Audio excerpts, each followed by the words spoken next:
Hi, my name is Patrick. Welcome to my hometown of Annandale, Virginia. Annandale is a great place to live, and we have our own flag. In the springtime, we have a carnival with Ferris wheels, rides, and every autumn we have... Where have you been? The parade started 5 minutes ago. I thought I was early. No, you're late. Where's your uniform? It's back in the car. Well, hopefully you can get changed and catch up with the rest of your marching band. Okay. As I was just ready to say, the Annandale has its own parade every fall, with marching bands, floats, and dancers. Let me look at that flag one more time. What's that white crisscross in the corner of the flag? This represents the intersection of Little River Turnpike and Columbia Pike, the two most important roads in Annandale. Yes, I know. That's where I had my blacksmith shop and my livery stable, right at that intersection. Who are you, sir? My name is William Garges, and I was the first merchant in Annandale, Virginia. Before I came here from Pennsylvania, this land was all plantation land owned by the Fitzhugh family. Gradually, a few houses were added on the 24,000-acre land, but then finally, the land was sold off. When and why did you come here from Pennsylvania? I came here in the 1830s. I was a German immigrant to Pennsylvania, and when I heard about all this land down here, I came down. The farming was good here. Other farmers like me came from the north, and we introduced a new way of doing things, like crop rotation. We didn't want to plant tobacco. I was also the first postmaster general in Annandale, and I gave some of my land to the Methodist Church, which was the only church in Annandale for a while.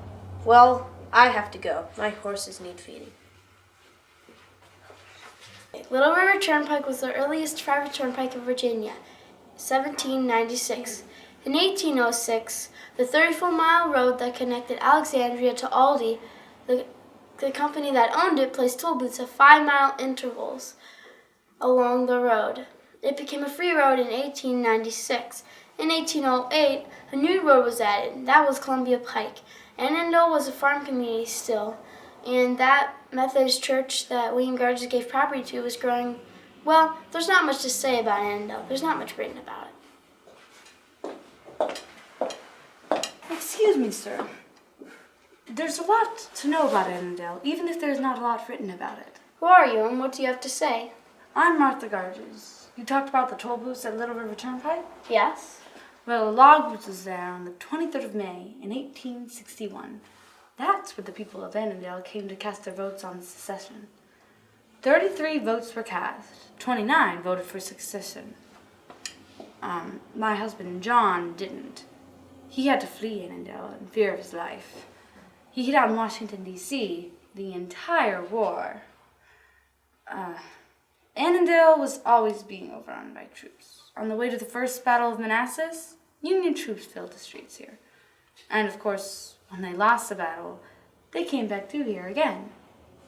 On the way back, I happened to feed General Longstreet and his men plates full of fried chicken. Want some?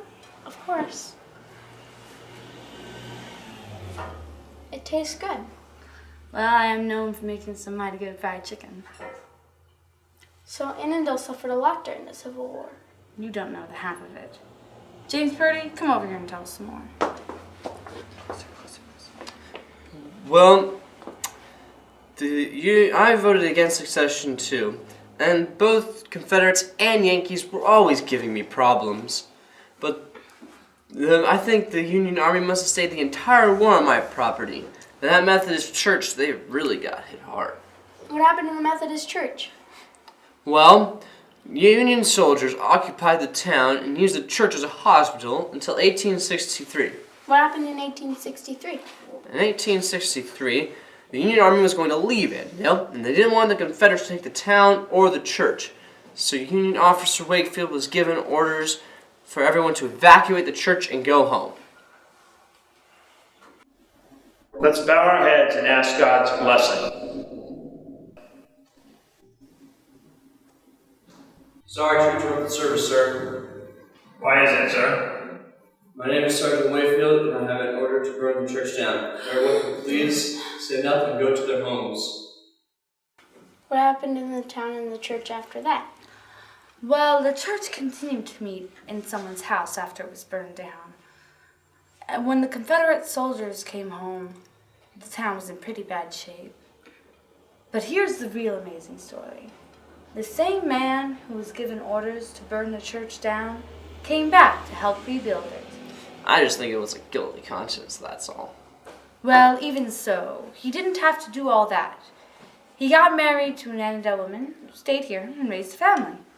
He even became the Sunday school superintendent. Annandale Methodist churches were visited by circuit preachers, who came twice a month. It was the Sunday school superintendent who really served the church. Well, James and I need to be going. We'll let you talk about Annandale in more modern times. Annandale grew steadily after the Civil War, but here's something you might not know. The first public school opened in Annandale 1880, and it met in the basement of this church, which we're standing in right now. It's called the Little White Church around here. In 1928, it's believed that the first Boy Scout troop was sponsored by this church. During World War II, this church, the only one in Annandale, suffered a loss of some of her sons. But also up on the hill where the parking lot is now were World War II barracks and anti-aircraft weapons.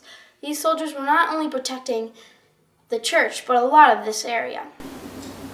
I know many of you have lost your husbands and your sons in this war. Others of you have men that are still serving overseas, and you pray every day for them because you don't know where they are or what's happening to them. Today, I want you to reach out and really bless Private Jones.